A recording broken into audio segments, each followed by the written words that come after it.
आज है 3 दिसंबर 2024 दिन मंगलवार। Welcome back to clean news MP. चलिए देखते हैं मध्य प्रदेश की 25 फटाफट बड़ी खबरों को। इससे पहले आप न्यूज को कहां से देख रहे हैं हमें कमेंट में बताना बिल्कुल ना भूलें। साथ ही हमारे फेसबुक पेज को भी फॉलो करें। फेसबुक पेज का लिंक डिस्क्रिप्शन में दिया गया है। लाडली बहनों को अभी तक नहीं मिले 3,000 रुपए, जीतू पटवारी ने लगाया बड़ा आरोप। कांग्रेस कार्यालय में प्रेस कॉन्फ्रेंस आयोजित की गई थी, जिसमें पीसीसी चीफ जीतू पटवारी ने सरकार पर निशाना साधते हुए कहा कि 1 साल से लाडली बहनों को सरकार के द्वारा बरगलाया जा रहा है। अभी तक उनकी राशि बढ़ाकर 3,000 रुपए नहीं की गई। मध्य प्रदेश प्राथमिक शिक्षक पात्रता परीक्षा आंसर की जारी। मध्य प्रदेश कर्मचारी चयन मंडल ने प्राथमिक शिक्षक पात्रता परीक्षा की अनंतिम उत्तर कुंजी जारी कर दी है। ऑब्जेक्शन पोर्टल भी 2 दिसंबर से खुल गया। जो भी उम्मीदवार एग्जाम में शामिल हुए थे वो ऑफिशियल वेबसाइट esb.mp.gov.in पर जाकर आंसर की डाउनलोड कर सकते हैं। प्रश्नों पर आपत्ति भी दर्ज कर सकते हैं। एमपी में हिसाब दो जवाब दो आंदोलन करेगी कांग्रेस। एमपी कांग्रेस प्रदेश की मोहन सरकार के खिलाफ हिसाब दो जवाब दो आंदोलन का ऐलान किया है। मोहन सरकार से कांग्रेस ने 1 साल का हिसाब मांगा। इसके लिए पार्टी 16 दिसंबर को विधानसभा का घेराव करेगी। पीसीसी चीफ जीतू पटवारी ने कहा कि मोहन यादव कर्ज लेने में शिवराज सरकार से 2 कदम आगे हैं। वहीं इस पर बीजेपी ने पलटवार करते हुए कहा कि कांग्रेस फिर से जनता को भ्रमित करने का काम शुरू कर दिया है। एमपी में खाद की किल्लत।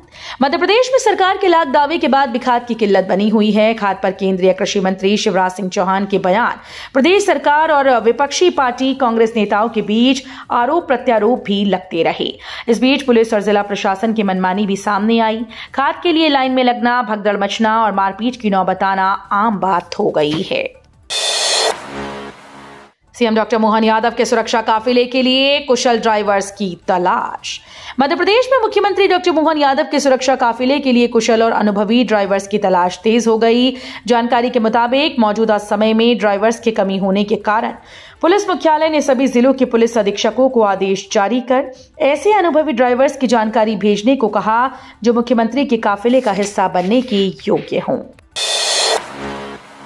मंदिरों मस्जिदों पर लगे लाउड स्पीकर को लेकर एक्शन। मध्य प्रदेश में मंदिर और मस्जिदों पर लगे लाउड स्पीकर को लेकर एक बार फिर से प्रशासन एक्शन मोड पर आ गया है। खंडवा में पुलिस और प्रशासनिक अफसरों ने धर्मगुरुओं के साथ बैठक की।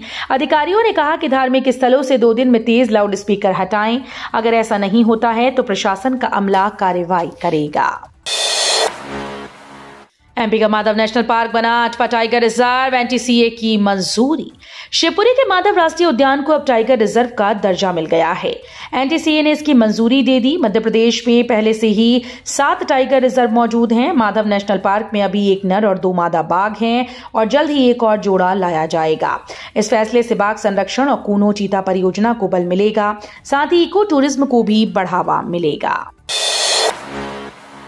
मध्य प्रदेश में होगा फिंगल तूफान का असर। बारिश और बर्फीली हवाओं के साथ पड़ेगी कड़ाके की ठंड। तमिलनाडु और पुडुचेरी में आए तूफान फिंगल का असर मध्य प्रदेश के कुछ हिस्सों में भी पड़ने वाला है। मौसम विभाग ने इसको लेकर अलर्ट जारी किया। अगले 24 घंटे के दौरान डिंडोरी और बालाघाट जिलों समेत कुछ अन्य हिस्सों में मौसम खराब रहने की संभावना है। इन दोनों जिलों में गरज चमक के साथ बारिश हो सकती है। वहीं राजगढ़ और शाजापुर जिलों में कहीं कहीं शीतलहर पड़ने का येलो अलर्ट जारी किया। मध्य प्रदेश में 45 लाख टन धान की होगी खरीद, ऑनलाइन होगी निगरानी। मध्य प्रदेश में न्यूनतम समर्थन मूल्य पर धान का उपार्जन 1412 केंद्रों पर होगा। 45 लाख टन खरीदी का लक्ष्य रखा गया। गुणवत्ता युक्त उपार्जन के लिए ऑनलाइन निगरानी की जाएगी। किसान जो उपज लेकर आएगा उसकी गुणवत्ता का आकलन नमी, कचरा और टूटन के आधार पर किया जाएगा। इसके बाद ही उपज को स्वीकार या स्वीकार कर पर्ची जारी की जाएगी। यदि उपज गुणवत्ता युक्त नहीं होगी तो उसे लौटाकर ठीक करके लाने के लिए कहा जाएगा। मध्य प्रदेश में अब बिल्डर खुद कर सकेंगे अपने प्रोजेक्ट में प्रॉपर्टी की रजिस्ट्री, मिलेंगे सब रजिस्ट्रार के अधिकार। राज्य सरकार अब रियल एस्टेट रेगुलेटरी अथॉरिटी में पंजीकृत बिल्डर्स को भी सब रजिस्ट्रार का अधिकार देने जा रही है। इससे वो अपने प्रोजेक्ट में संपत्ति की रजिस्ट्री खुद कर सकेंगे। राज्य सरकार शुरुआत में मध्य प्रदेश हाउसिंग बोर्ड और भोपाल विकास प्राधिकरण के एक अधिकारी को सब रजिस्ट्रार के अधिकार देगी। इसका प्रस्ताव तैयार है। मुख्यमंत्री की हरी झंडी मिलते ही ये नई व्यवस्था प्रदेश भर में लागू हो जाएगी। भोपाल का नाम भोजपाल करने की मांग। 2 साल पहले जगत गुरु रामभद्राचार्य महाराज ने भोपाल के भेल दशहरा मैदान पर रामकथा के दौरान कहा था कि जब तक भोपाल का नाम भोजपाल नहीं हो जाता, मैं यहां अगली कथा करने नहीं आऊंगा। एक बार फिर इस बात को भोजपाल मेला का उद्घाटन करने पहुंचे सीएम मोहन यादव के सामने मेला समिति के अध्यक्ष सुनील यादव ने दोहराया। उन्होंने कहा कि हमारी समिति और सनातन धर्मियों की इच्छा है कि भोपाल का नाम भोजपाल हो। सरकारी स्कूल में चोरी करने वाले गैंग का पर्दाफाश, 2 आरोपी गिरफ्तार। मध्य प्रदेश के भिंड जिले में शासकीय स्कूल से कंप्यूटर चोरी करने वाली गैंग का पुलिस ने पर्दाफाश किया। मामला अटेर थाना क्षेत्र के उदोदगढ़ का है, जहां करीब 2 महीने पहले अज्ञात आरोपी शासकीय हायर सेकेंडरी स्कूल उदोदगढ़ से कंप्यूटर व अन्य सामान चोरी करके ले गए थे, जिसके बाद स्कूल के प्राचार्य ने थाने में मामले की रिपोर्ट दर्ज करवाई थी। भोपाल में सीए को लेकर हेल्प डेस्क की शुरुआत, शरणार्थी की फ्री में कानूनी मदद करेगी बीएचपी। राजधानी भोपाल में सीए नागरिकता को लेकर हेल्प डेस्क का शुभारंभ कर दिया गया। विश्व हिंदू परिषद प्रदेश में बांग्लादेश, पाकिस्तान और अफगानिस्तान से आए गैर मुस्लिम शरणार्थी की नागरिकता के लिए निःशुल्क कानूनी मदद करेगी। साथ ही कानून के दायरे में आने वाले लोगों को चिन्हित करने का भी काम करेगी। इस दौरान बीएचपी के क्षेत्रीय संगठन मंत्री जितेंद्र सिंह पवार समेत कई पदाधिकारी मौजूद रहे। कुनों में दिखेगी वायु और अग्नि की रफ्तार। भारत के दिल मध्य प्रदेश में बसने के बाद चीतों की आजादी के दिन नजदीक आ गए। सूत्रों के अनुसार 4 दिसंबर को वायु और अग्नि नाम के 2 नर चीते खुले जंगल में आजाद कर दिए जाएंगे। एक बार चीतों को खुले में छोड़ने के बाद बिना किसी बड़ी वजह उन्हें वापस बाड़े में नहीं लाया जाएगा। 4 दिसंबर को है अंतर्राष्ट्रीय चीता दिवस और इसी दिन आजाद हो सकते हैं कूनों के बाड़े में रह रहे चीते, वायु और अग्नि। पुष्पा की तर्ज पर चंदन की तस्करी। मध्य प्रदेश के इंदौर में पुष्पा फिल्म की तर्ज पर चंदन की तस्करी की जा रही थी। बदमाशों के हौसले इतने बुलंद थे कि उन्होंने अधिकारियों के बंगलों और हॉस्पिटल में लगे पेड़ को भी नहीं बख्शा। पुलिस ने 2 दिनों तक भटकने के बाद 5 तस्करों को गिरफ्तार कर लिया है। मामला संयोगितागंज थाना क्षेत्र का है। इंदौर में 4 दिसंबर को आधे दिन बाजार बंद, सर्व हिंदू समाज करेगा विरोध प्रदर्शन। बांग्लादेश में हिंदुओं पर अत्याचार के विरोध में 4 दिसंबर को आधे दिन बाजार बंद रखने का निर्णय लिया गया।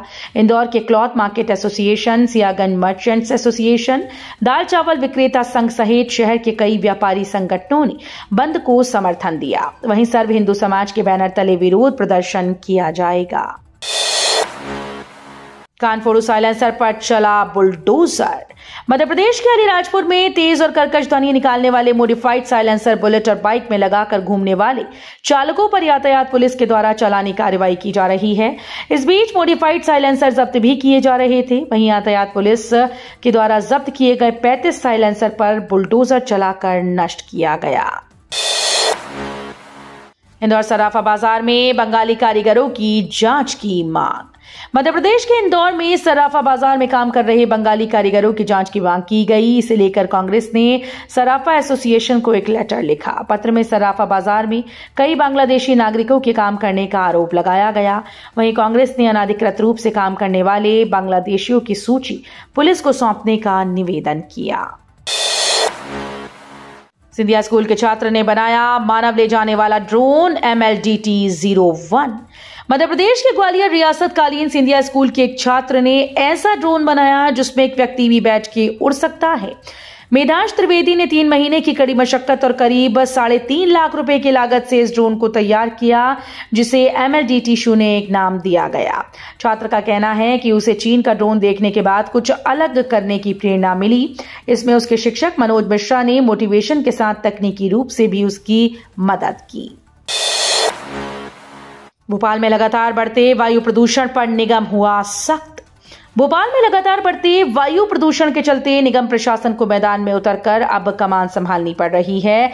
निगम ने शहर की वायु गुणवत्ता में सुधार के लिए टास्क फोर्स और कार्य योजना बनाई। निगम ने शहर में अलाव जलाने को पूर्णतः प्रतिबंधित करने, आग जलाने की घटना पर सख्त कार्रवाई करने, वाहनों का प्रदूषण नियंत्रित करने और नागरिकों में जागरूकता हेतु अनाउंसमेंट कर व्यापक प्रचार प्रसार करने जैसे महत्वपूर्ण कदम उठाए जाएंगी। 4 दिसंबर से लगेगी हीरो की बोली। हीरो के लिए देश दुनिया में विख्यात मध्य प्रदेश के पन्ना जिले में आगामी 4 दिसंबर से कलेक्टर कार्यालय के मीटिंग हॉल में उत्तरी हीरा खदानों से प्राप्त हीरो की नीलामी की जाएगी।